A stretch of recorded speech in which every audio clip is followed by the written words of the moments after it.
আমাদের সমাজে অনেক পুরুষকে দেখি তারা স্ত্রীর সাথে ঝগড়া হলে মাথা গরম অবস্থায় 3-4 তালাক দিয়ে দেয়, পরে দেখি তারা আবার সংসারও করে, আবার বলে রাগের মাথায় তালাক দিলে তালাক হয় না। সঠিক কোনটা? তালাক এটা যদি আপনি একবার মুখে দিয়ে ফেলেন, এরপরে যদি দুনিয়ার সমস্ত আলেমদের কাছে ঘুরে বেড়ান, তালাক হয়ে যাওয়ার মতো যদি একবার বলে ফেলেন, এরপরে বলেন হুজুর আমি সরি, তালাকটা এটা হয় না, এটাকে বাতিল ঘোষণা দেন, দুনিয়ার সমস্ত হুজুর মিলেও বাতিল ঘোষণা দিতে পারবে।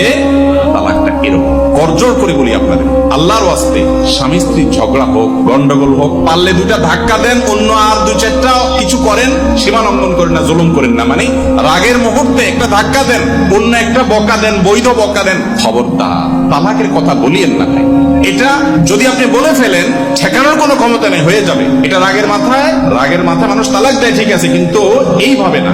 আপনি যদি দেখেন যে আপনার এই মহিলার সাথে ঘর করা যাচ্ছে না, আপনার স্বামীর সাথে চলছে না, কোনোভাবে বনিবনা হচ্ছে না, আপনার তখন সিদ্ধান্ত কি জানেন? ইসলাম তালাক কি কত সুন্দর সিস্টেমের মধ্যে আছে। আল্লাহ বলেছেন তোমার বনিবনা হচ্ছে না, নাম্বার 1, স্টেপ নাম্বার 1, প্রথম কাজ কি? তুমি তাকে বুঝাও, দেখো এরকম করো, এরকম করিও না, এরকম বলিও না, এই টাইম এটা বলিও না। প্রথম বুঝাও, বুঝে কাজ হচ্ছে না, শাসনে চলে যাও। কি শাসনে যাবা? তোমরা বিছানা পৃথক করো, ওয়াহজুরুহুন্না ফিল মাদাজা, রাগ করে বাসার বাইরে চলে যাও, অন্য বাসায় শুয়ে থাকো, অন্য রুমে শুয়ে থাকো, তার সাথে অভিমান করো, দেখো সে সংশোধন হয় কিনা, তোমার দুঃখটা বুঝে কিনা।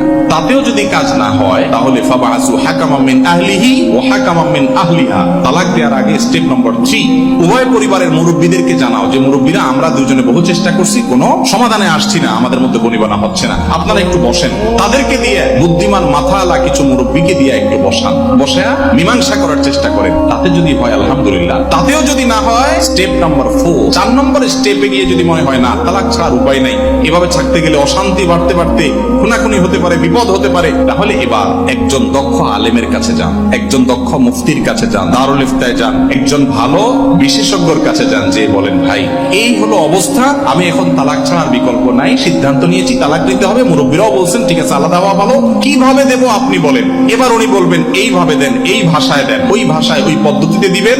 এরপরে ছুটাছুটি ছাড়াছাড়ি হয়ে গেল, 2 বছর 5 বছর 10 বছর পরেও আবার কখনো আপনার ভিতরে অনুশোচনা হয়েছে, না রে লোকটা ভালো ছিল, হয়তো 2-4টা জিনিস খারাপ ছিল, আমরা একসাথে থাকতে পারলে ভালো হইতো, এর চেয়ে ভালো তো আর পেলাম না, বরং ফিরে গেলে ভালো হইতো। আবার যদি ফিরে আসতে চান, সে ফিরে আসার রাস্তা থাকবে। কথা কি বুঝতে পারছি?